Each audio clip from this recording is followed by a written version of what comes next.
Good. Hi, Josh. Hi. So you have a seat here, and we're going to chat from here.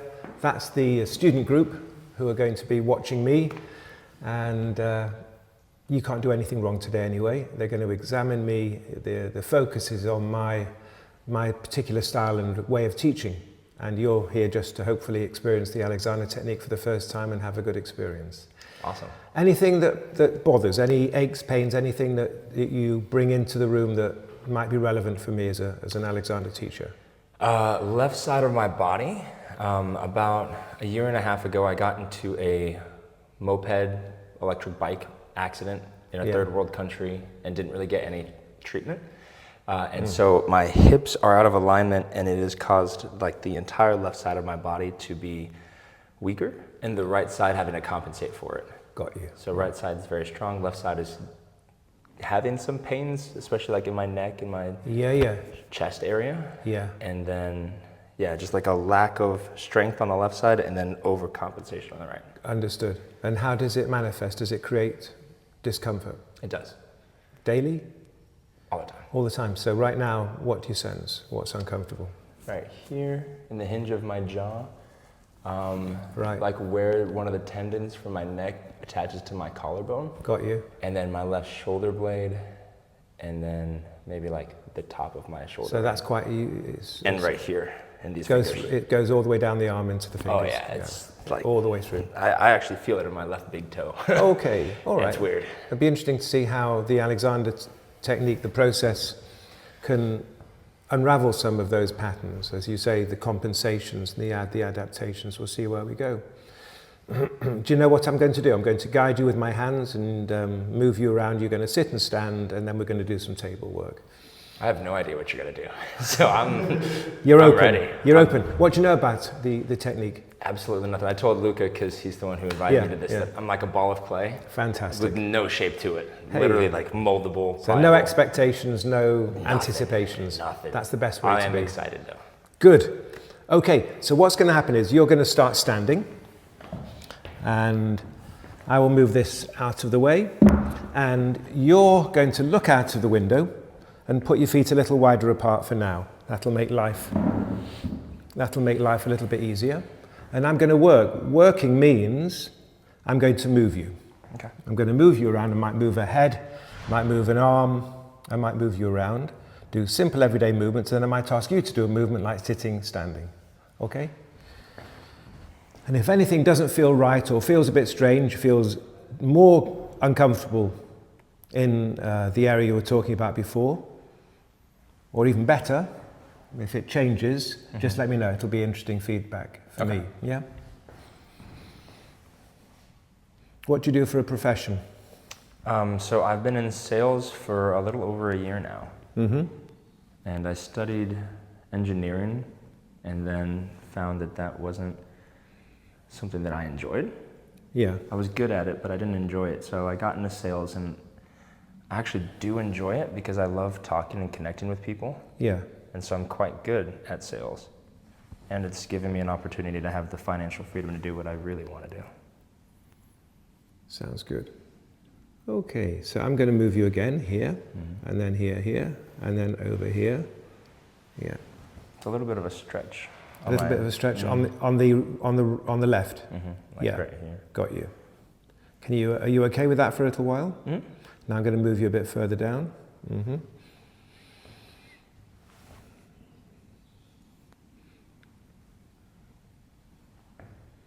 And I'm going to move your head. So at the moment I'm simply rotating it. Now I'm going to move it to the right. And your role, your job is, as far as possible, not to help me do the moving unless I ask you to do a movement. So at the moment I'm the mover, and you're allowing movement. You're in a state where you're letting me do all sorts of strange movements to your head or to an arm without taking over movement for me. Now, at the same time, you want to close your eyes to relax, I guess. Is that right? Oh, just so that I can stay, so don't close my eyes. Exactly. No, well, I know why you want to, and it's a normal thing that people want to do. They think they can sort of give up a little bit more easily. Right, to like not be as distracted. Exactly. So what I'm going to ask is for you to be open to distraction. You might be distracted. Keep your eyes open, So it's going to be more difficult. Obviously, when you shut out all interference, you might think it's easier to leave yourself alone to my movements, and it may be. But still, you're going to have to cope with seeing things and everyday life. Otherwise, you'll walk down the streets with your eyes closed and bump into things. So it's quite useful to keep your eyes open as a strategy when you're learning this thing. So look out the window and see stuff. And even though you're looking outside, you don't have to concentrate on your body and try to not help me or anything like that. You don't even have to do that. So there's no onus on you. You know the game. The game is I move you, and as far as possible, you know that you don't have to help me. Okay.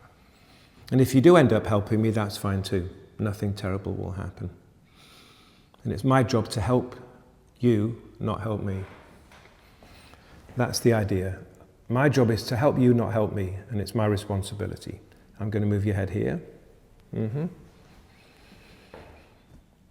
now that's it. The shoulders do absolutely nothing. They're just resting. And now you can soften just a touch behind the knees. And I'm going to move your head over to the left. That's it. Exactly that. Now I'm going to move your head over to the right. Yep. Now I'm going to move your head a fraction further forwards. And leave the arms to fall. And this arm can, that's it, this arm can fall too.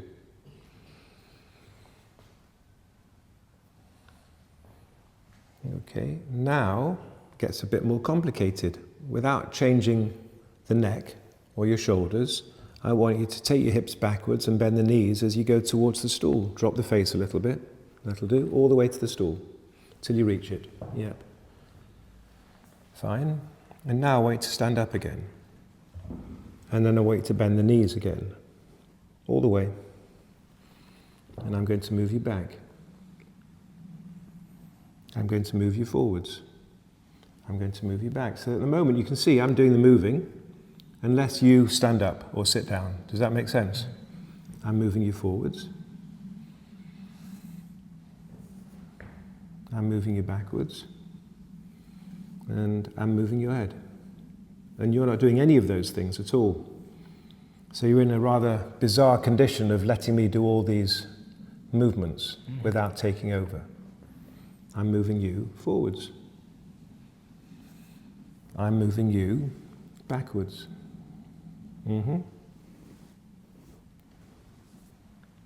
I'll move you forwards again. Yeah, until you're over your feet. And I'm saying to you, you don't have to get ready. I'm going to move your head here. And I want you to do absolutely nothing right now in your neck or your back, and I want you to stand up with the heels. All the way up. And I want you to bend the knees. All the way to the stool. And stop there. And stand up again. And bend the knees. And then heels. And bend the knees. And heels. And bend the knees. And heels. And bend the knees. And heels. And bend the knees. And heels. Yeah, we'll do it a few more times. Are your legs coping? Do they feel quite strong, your legs? Yeah, they feel sturdy. Yeah, okay, good. Bend the knees. So there's no demand, huge demand on you at the moment. Bend the knees. And then heels. And bend the knees. Do another 5 or 6 of these. Bend the knees. Heels. Bend the knees.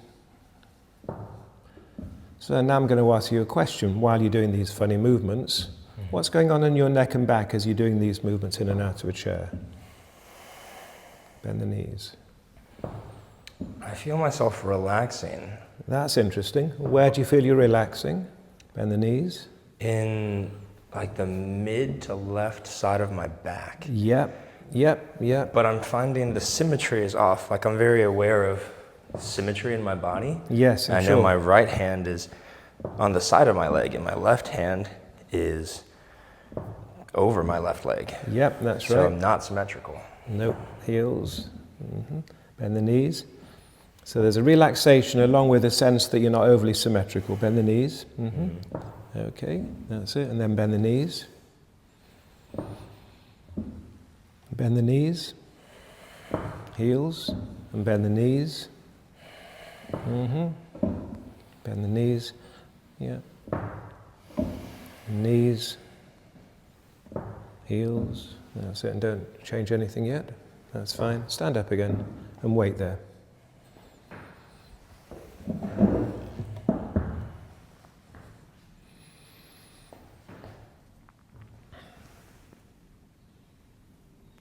Yeah, that was quite a workout, wasn't it?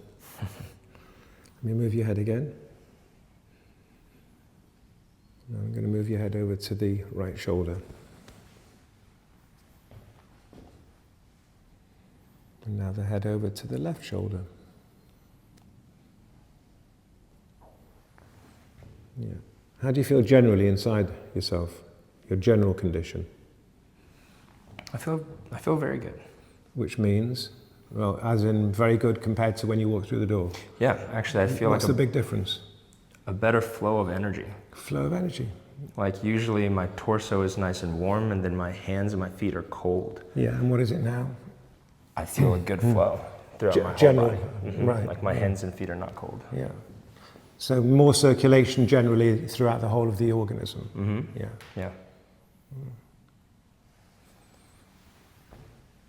That's an interesting observation, isn't it? Let me take the arm, don't help me. Does that go hand in hand with feeling different inside yourself mentally as well? It does. In what way? I feel more clear-headed, like less of a brain fog. Yeah, a clarity. Yeah. Yeah.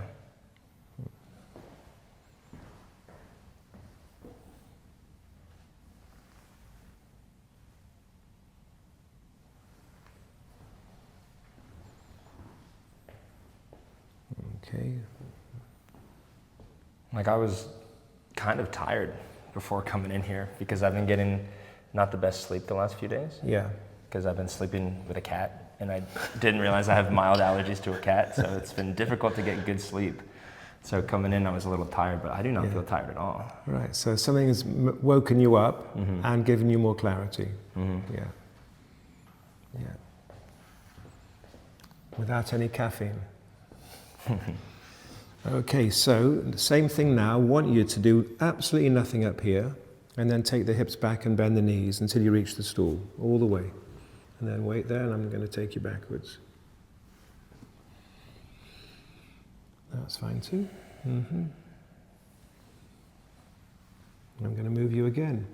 Don't help. That's the one. Yeah, what do you sense about the quality of the neck at the moment?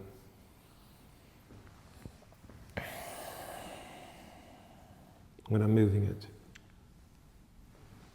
It feels like it's starting to relax a little more. Yeah, it is. To my touch, it feels like it's more mobile. Right. I know I have a very tight neck and... Well, it's not so tight right now.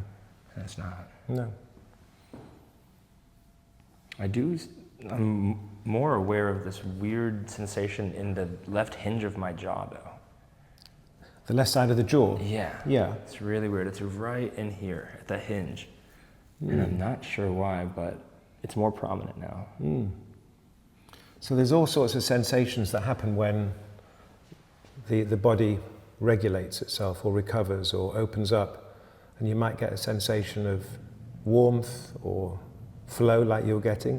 And some things, when you come off certain patterns of hardening, like you say you've got a tight neck normally, you might get more sensation as things unravel around the neck and jaw. So it's very possible that's happening. It's very difficult to be very, very precise about what different sensations mean, but it's good that you keep on telling me this. That's it, exactly that. I'm going to move your head.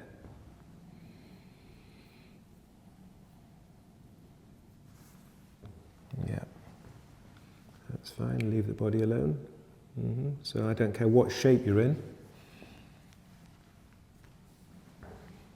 And I'm going to move you forwards from your hips, all the way forwards, and then hold it there for a while.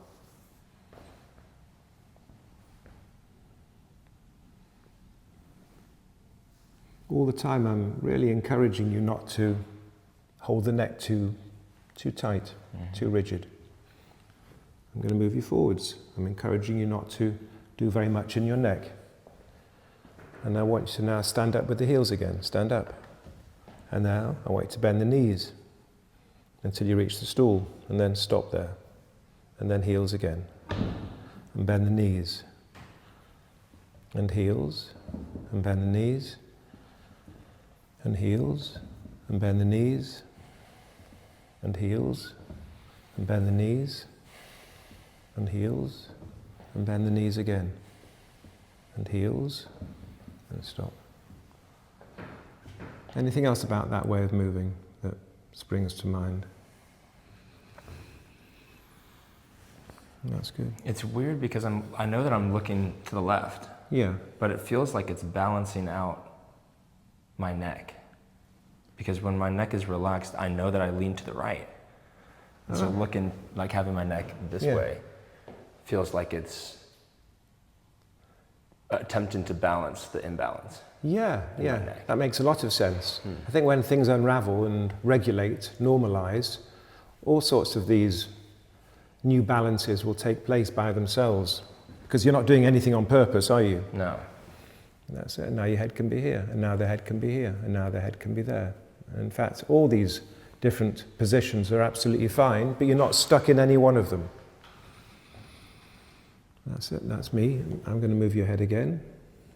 And I'm going to move your head here. I'm going to move your head here. That's great. I can move your head there, and the head can be there for a while. You can look at the floor.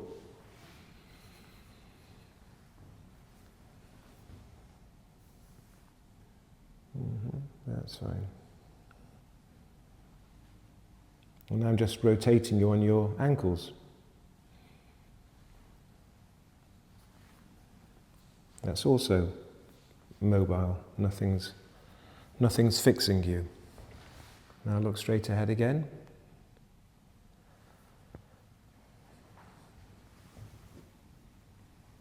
And then bend the knees. All the way. Stop there at the stool. Stand up again. Bend the knees again. Heels. Bend the knees. Hold yourself there. I'm going to move your head again. All the way there for a while. And you can soften the whole of the back. Yeah. Just as a matter of interest, when I got you to soften the back then, when you arrived at the chair, what shape do you think we've created in your back just now? Almost like a C shape. Like a C shape. I thought you'd say that. Yeah. Like a C shape. Prop, mirror. Yeah. So I'm going to show you in a second the shape of your back, and you'll see if it corresponds. Okay, so here's the handy prop, and if you look at yourself in the mirror here. Oh my gosh. What? Oh, that's crazy. I totally thought I was like rounded forward and putting a lot of strain on like my mid-spine. Yeah. That actually looks like good posture. Yeah. It's not what I thought. That's crazy, isn't it? It is. That is crazy. So you've been going around thinking that where you are right now, which is quite relaxed and soft, that you must be in a real mess of a C shape. Right. And you have to be good. Right, like stand more tall and sturdy. Tall. Yeah. So. And this feels like, in my mind, without looking at that, I would say that this is a weak position. Weak, right, as in not very desirable. And also, like, not necessarily defenseless, but weak in the sense of like... Someone could come and attack you. Right, not as strong, not as... Yeah, exactly, right. Yes. Yeah. So vulnerable. Vulnerable, that's a good word for it, yeah. That's interesting, isn't it? So in order to not feel vulnerable, you'd have to go around doing quite a lot of overcompensating, because when you don't do that, you feel vulnerable to attack. Interesting, isn't it? But of course, the mirror didn't tell you that, really, did it? So the vulnerable seems to go hand in hand with feeling a little bit softer. Is that fair? Definitely. So that might be a bit of a challenge, really. In order for you not to hurt yourself so much with your neck and back and the compensations of hardness here and there and the symptoms down your arm, you may have to pay a price of feeling a bit softer. Not doing the C-shaped compression, because clearly that wasn't what you were doing, but certainly going through a stage of feeling a bit wrong for a while. Does that make sense? It does. There's a process. You have to cope with feeling wrong for a while in order for the wrong to start to feel right or normal. So now, stay wrong for a while, stay feeling like a C-shape, weak, vulnerable, open to, or feeling rather defenseless in a way, and I'm going to take you forwards.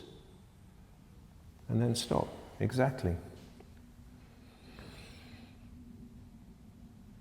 Can I adjust my feet forward a little bit? In a second you can, yeah, wait a minute. Stand up with the heels. What was it like coming out of a chair like that? In terms of effort. Smooth, that's for sure. Yeah, easy. Smooth, easy. Didn't take any effort at all. And you came straight out of a chair with the feeling of being like a C-shape, collapsed and vulnerable. Okay, so I'm going to ask you to stay in this condition of feeling soft, vulnerable, wrong, weak, and we're going to do other things as well. So right now, staying in this condition that feels wrong, not the shape, because I don't really care about the shape, but staying in this condition as you go onto the tip of your toes. Yeah. And then staying in the condition as you come down to the heels. And then staying in that condition. Yeah. As I move your head, staying in the condition. That felt good, actually. Yeah. And then staying in that condition as you bend the knees. Drop the face. And I'll take you backwards and wait there. Yeah. Wow. I almost felt something crack in my left side of my neck. I'm not really an osteopath, but sometimes clicks do come out of themselves. Yeah, that's it. And again, let it go. Yeah. Actually, after the motorcycle moped crash, that is what I saw was an osteopath for a couple weeks. Right. Not as long as I would have liked, because I had to go back to the US. Yeah. And it's just so expensive to get any kind of treatment in the US, it's ridiculous. No, I've heard. It took me a year to get an MRI. Blimey. A year. Yes. Yeah. Let me move you here. Don't help. And don't help. That's great. So, do you still sense that you're in that soft condition? No. What do you feel like now? Is it starting to feel a bit more okay? It does. I feel like I'm starting to be more accepting of this. More condition. accepting, that's a great word. You're more accepting being in this condition that originally felt a little bit overly vulnerable and soft. Yeah, more accepting. Let me take you further forwards. So as you're coming backwards and forwards and sitting and standing, what's the different you that's being maintained? When you're sitting, standing, talking, thinking, going onto your toes, what's different about the way that you're doing it that wouldn't normally happen in everyday situations? And again, same thing now. Whatever's going on right now that's a little bit different to what would happen. I would say that... Let me take you further forwards. That's great. And stop there. Because we're such creatures of habit. Yeah. And I'm so deeply rooted in the patterns that it closes my mind off. And the space that I'm in right now is open. Open your mind. Yeah. I think there's a very strong connection between an open mind and an open body. Stand up with your heels. Exactly that. Hips back and bend the knees. And heels. And bend the knees. And then heels. And bend the knees again. And then heels. Yeah. What do you think it might open the mind to? Being more accepting of myself in a in a psychological Right, way. Yeah, right. Yeah. I've gone on a roller coaster for the last 28 years of my life, which is my existence. And recently I've gone on a pretty drastic health journey. Yeah. Less than 2 years ago, I was morbidly obese. I was almost 300 pounds. And that effect that it had on my mental was the most crushing, crippling place I've ever been. Yeah. And I know that physically I'm in a good place now, but mentally, sometimes I still think like that really depressed, borderline suicidal guy who has fears of inadequacy, trouble with self-worth and self-value, and just a lot of negative thoughts and doubts about myself. And it's something that I felt something in my, can I point to it? Yeah, definitely. I felt something like right in here for a split. Yeah, right there. Yeah. Whoa.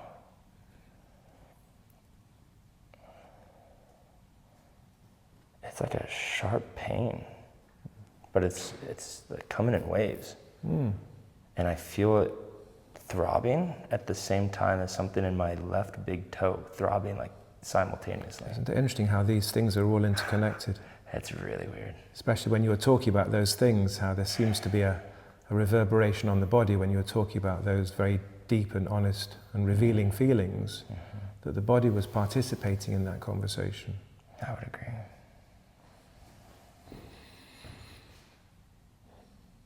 You know, you're telling me some things very, very poignant, very moving things about our feelings about ourselves, about your feeling about yourself, and how even though the external frame has changed into being a firm, a fitter external frame, internal thoughts can often be quite plaguing.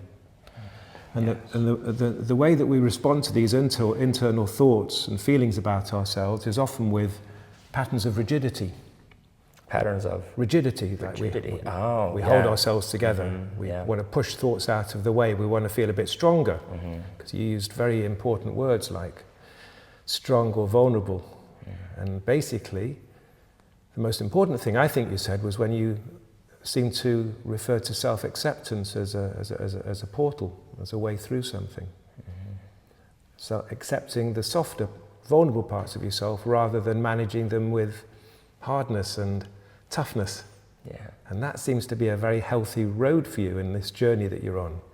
This self-acceptance thing, the self-acceptance which softens all of this stuff. It seems like it's very poignant. That's good. I know it's not easy to be totally vulnerable in a room full of other people, is it? Actually, you're okay with it? I'm okay with it, but I didn't realize the physical sense I'm not okay with being vulnerable. Yeah, yeah. But when it comes to like the spirit or the soul, whatever, I would say I seek the vulnerability because I feel like it enables others to be vulnerable. I think that's a very, very critical thing to say, yeah. That when you're more vulnerable, you invite vulnerability from other people. So it changes the dynamics of any relationship, doesn't it? It does. I think that's a really, very, very acute thing to say. Yeah, so the way you are inside yourself influences everybody around you. So your people around you, your relationships, people you care about, people you work with, you invite a very, very different reality into your bubble. That's it.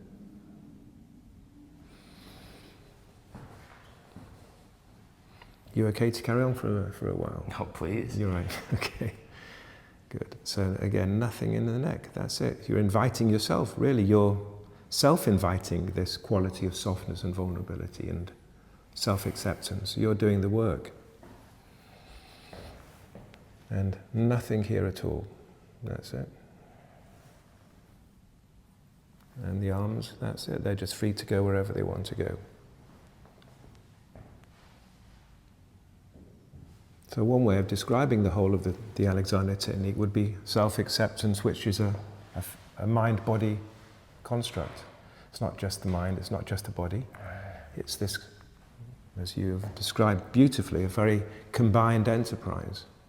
Well, I've never made that connection before. I envisioned them up until that moment as two separate. Yeah, yeah. I think most of us do. Yeah, I agree.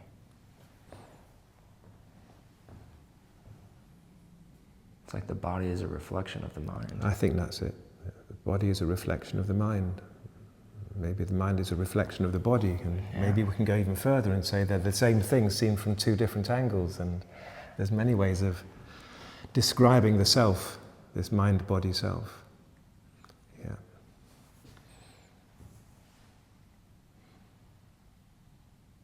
And the extremes of that is just working on the body on maybe a fitness level, hoping that changes everything on the internal level, which I think you've found through experience it doesn't quite work as easily as that, and then just working on thoughts and ideas without it impacting on the body is also partial.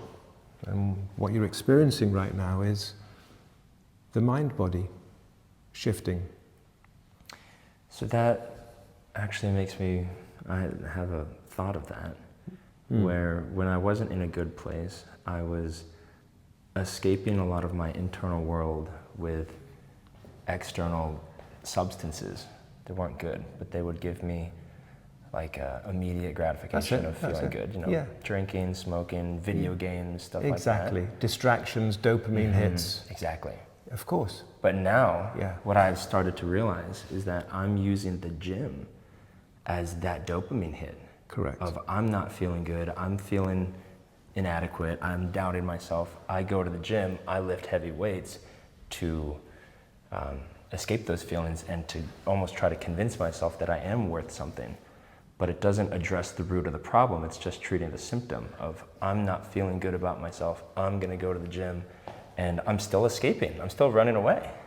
But it's with like a healthier escape. Yes. But it's still an escape. It's still a form of escape, even though, as you say, there's some health benefits to being fit. Right. Yeah, but it's so it's not the same as drinking 2 bottles of wine a night.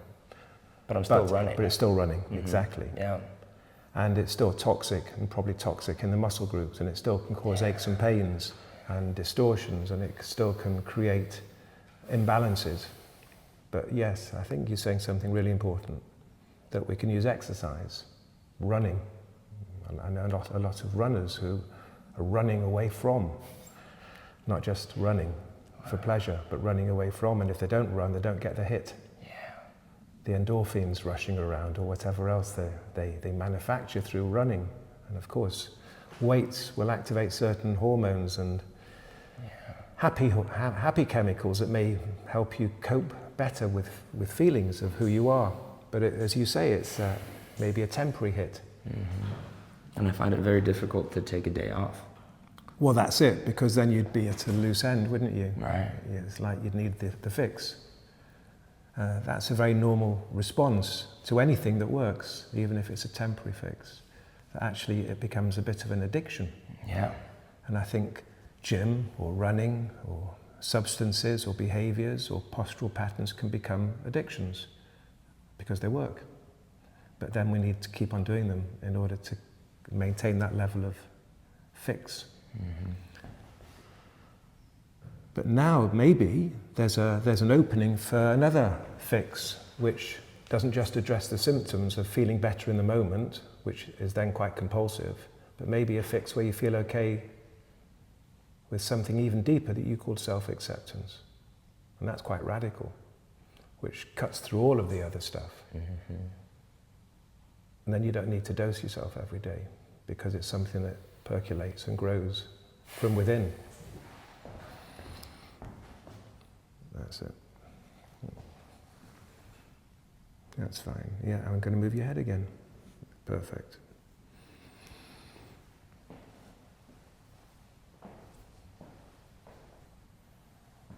Yeah. You've travelled a long way today. And take the hips back again and bend the knees. Yeah, you've got it, and wait there for a while. And I'm going to move you there. Yeah, and I've got you balanced.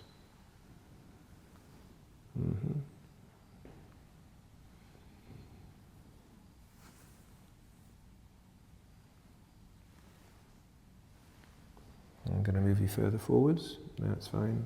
And backwards again. And forwards again. And then when you're ready, stand up with your heels.